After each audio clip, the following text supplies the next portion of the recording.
प्रशांत सागर जी महाराज, मुनिषी निर्वेक सागर जी महाराज, पूज्य श्री अक्षय सागर जी महाराज, मेरा श्री सुपारस सागर जी महाराज, मेरा श्री नैमी सागर जी महाराज और हम स्वयं।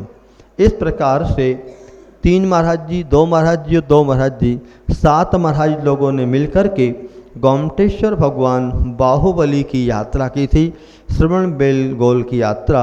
और वहाँ पर क्योंकि पिक्चर में तो बहुत देखा था और पिक्चर के गीत भी सुने थे, और वह मन भावन प्रभु की मुख मुद्रा आँखों में झूलती थी, पर साक्षात दर्शन नहीं किए थे।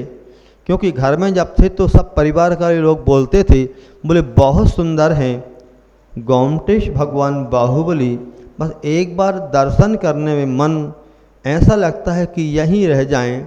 तो हमने सोचा कि हमें छोड़ कर के सब लोग दर्शन करे आए, 1 बार करे आए, 2 बार करे आए, 3 बार करे आए, अपना सौभाग्य नहीं जागा।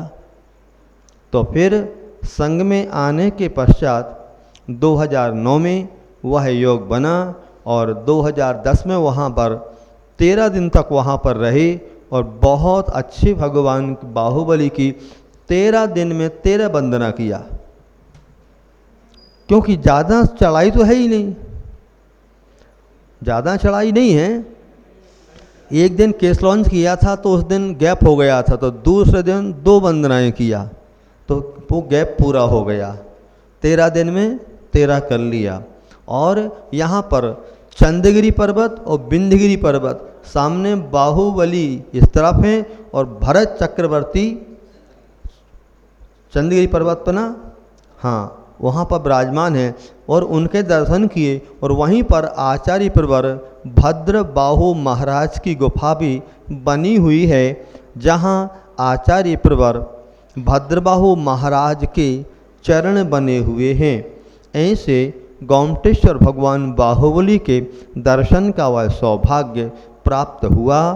चंपक की छवि शोभा जिनकी नम्र नासिका ने जीती, जिनकी नासिका तो है नम्र है, झुकी हुई है, ऐसे जिन्हें चंपक की शोभा को जीत लिया है, ऐसे गोमटेश भगवान जिन पाद पद्म की, ऐसे भगवान के पाद पंकज चरण कमल की पराग नित्य मम मति पीति मन करता है। और भगवान के दर्शन के साथ साथ उनकी भक्ति की वह जो पराग रूपी मति है, ऐसे हमारी मति में वह भगवान गोमटेश्वर बाहुबली बसे रहें हमारे नयनों में। जैसे कहते हैं महावीर स्वामी नयन पथगामी भवतु में, ऐसे हमारे गोमटेश्वर भगवान बाहुबली भी हमारे नयनों में पथगामी हों, हमारे नयनों में बसे रहें, हमारे हृदय में विराजमान रहें। द्वितीय छंद है अच्छाय सक्षम। तो अनबयास जलकंत गंडम, जल के समान स्वच्छ कपोल, सुकर्णपासम कर्णपास, आबाहु दोलंत स्कंदों तक लंबायमान है, बाहुदंडम दोनों भुजाएं, गयेंद्र सुंडुज्जल गजराज की सूंड के समान सुंदर लंबी है, तम उन अच्छाय सक्षम आकाश के समान निर्मल, गोमटेशम गोमट स्वामी गोमटेश भगवान बाहुबली स्वामी की नित्य में नित्य प्रणमामि प्रणाम करता हूँ, उनकी वंदना करता हूँ। दूसरी आप पद्यानुवाद गुरुदेव ने किया है, देखिए प्रश्न नंबर 66। बोलिए गोल गोल दो कपोल जिनके उजल सलिल सम छवि धारे, ऐरावत गज के शुंडासम बाहुदंड ओजल प्यारे, कंधों पर या कर्ण पासवे नर्तन करते नंदन है, निरालंब बे नव सम सुचि सम गोमटेश को वंदन है, गोमटेश को वंदन है।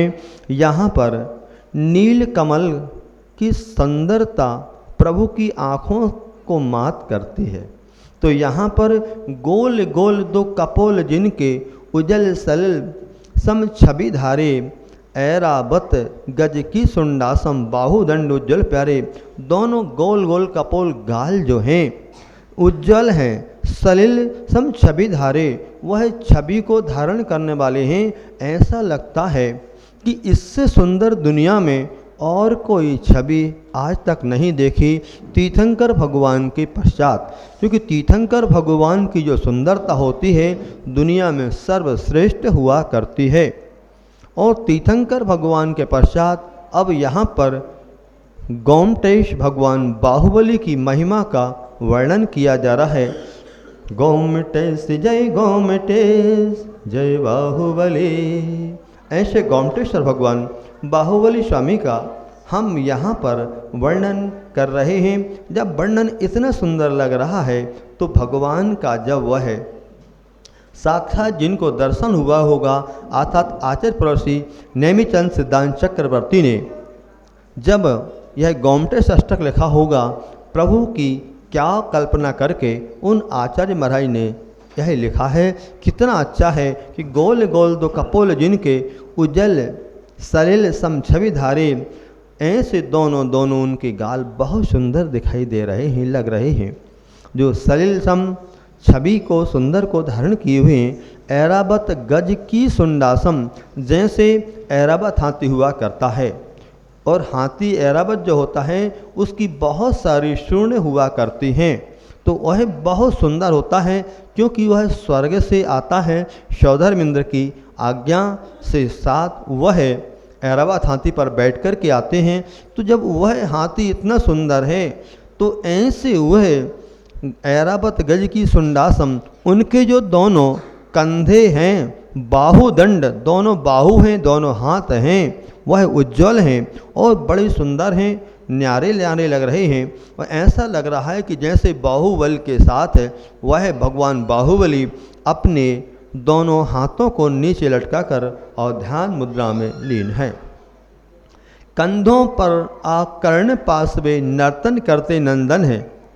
कंधों पर आकर्ण पास तक, ऐसे भगवान के जो दोनों कर्ण हैं वह बड़े सुंदर हैं और यहाँ तक वह कंधे तक दिखाई दे रहे हैं, बड़े लंबे लंबे दिखाई दे रहे हैं। ऐसा लगता है कि वे नर्तन करते हैं, नंदन हैं। ऐसे वह जैसे नंदन वन स्वर्ग में हुआ करता है, लेकिन हम लोगों ने नाम तो सुना है, देखा नहीं है, और जिन्होंने देखा होगा वो यहाँ पर दिखाने आए नहीं हैं। तो जैसे कोई व्यक्ति नृत्य करता है, सौधर्म में जैसे तांडव नृत्य करता है, तो उसके तांडव नृत्य की महिमा चारों ओर लोग गाया करते हैं, सुनते हैं, देखते हैं। ऐसे कंधों पर आकर्ण पास में नर्तन करते नंदन हैं, निरालंब, वह किसी भी आलंबन को लिए हुए नहीं खड़े हैं। वे नभसम आकाश समसूची हैं, पावन पवित्र हैं। ऐसे मम मेरे गोमटेश भगवान को बंधन है, हमारे उनको करोड़ों करोड़ों बंधन हो। ऐसा कौन कह रहे हैं?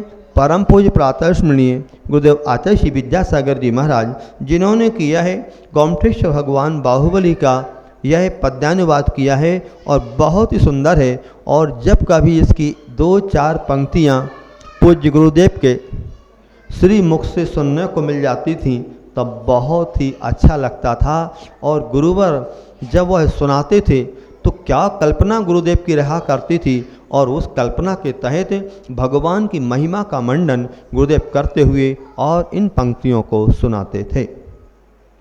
अब तीसरा जो है छंद है वह है सुकर्ण सोहा जी दिव्य संखम, स्वस्य अपने सुकंठ सोहा, सुकंठ की शोभा से ये जिन्होंने दिव्य संख की शोभा को जीत लिया है।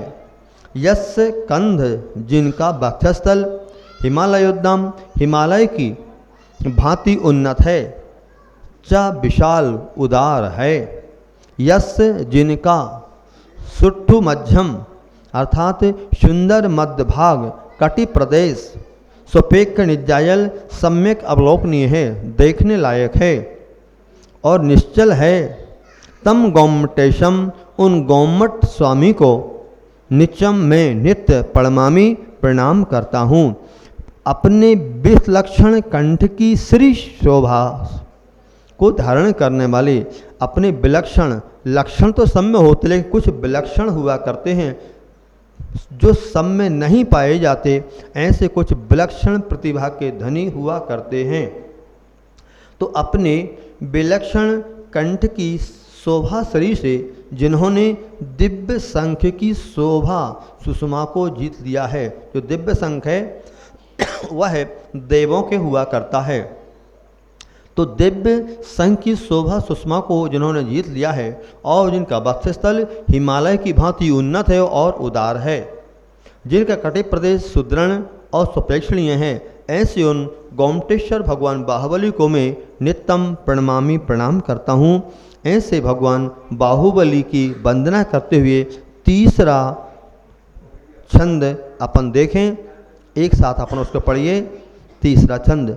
दर्शनीय तब मध्य भाग है, गिर सम निश्चल अचल रहा, दिव्य शंख भी आप कंठ से हार गया वह विफल रहा, उन्नत विस्तृत हिमगिरि सम है, स्कंध आप का बिलस रहा, गौमटे से प्रभु तभी सदा मम, तुम पद में मन निवस रहा, तुम पद में मन निवस रहा। तो यहाँ पर दर्शनीय तब मध्य भाग है, जैसा कि यहाँ पर अनुवाद में किया गया है वर्णन, कि अपने विलक्षण कंठ की जो कंठ है ना, वह विशेष लक्षणों से शोभित हो रहा है और जिनकी श्री शोभा देखते ही बना करती है। यहाँ पर बहुत सारे लोग भगवान बाहुबली के दर्शन करने को वंदना करने गए होंगे।